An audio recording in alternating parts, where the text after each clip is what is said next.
Comme promis, la deuxième grande permission pour contourner l'interdiction d'isolement est ce que l'on a appelé pétard patoir des Reshut Harabim, être dans une situation où la porte est ouverte vers l'extérieur. Et c'est un terme générique.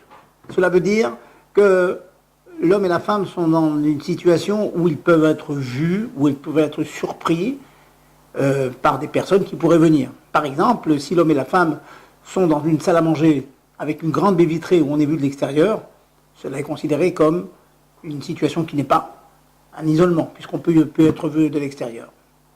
Allons plus loin. Même lorsque la porte est fermée, mais qu'elle n'est pas verrouillée,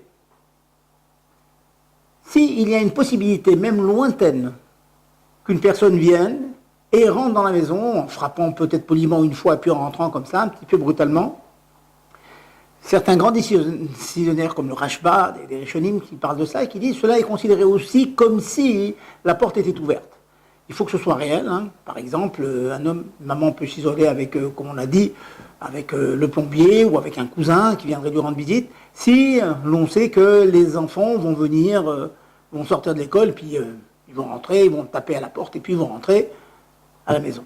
Donc cela est considéré comme aussi une seconde permission, dans la mesure où on peut être vu de l'extérieur. C'est un conseil que je donne à des amis médecins qui se trouvent parfois dans des situations extrêmement gênantes, qui s'occupent d'un patient de leur maison et qui se trouvent sous l'interdiction du Yichud. Donc une des solutions, eh bien, ça serait précisément que le médecin essaye de se mettre dans un endroit de la maison où on puisse être vu de l'extérieur. Ce n'est pas toujours évident. On peut avoir des situations bien embarrassantes. Et donc, au cas par cas, il faut essayer de trouver donc, une solution. Donc, nous répétons, dès l'instant qu'on peut être vu de l'extérieur, il m'arrivait parfois de me mettre dans mon bureau, chez moi, qui donne complètement sur la rue, donc j'étais complètement visible de l'extérieur, ce qui me permettait, dans certains cas, d'éviter le problème d'isolement avec la femme de ménage qui venait parfois aux heures où je me trouvais chez moi. Donc pensez bien être dans un endroit où on peut être vu de l'extérieur si on est en situation de Yichud. Il y a des situations parfois embarrassantes, il faudra vous mettre en contact avec un rav pour trouver au cas par cas des solutions.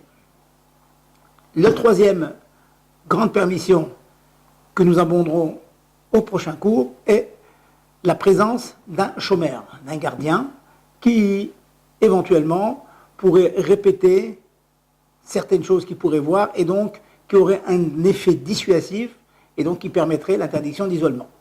Au prochain shiur.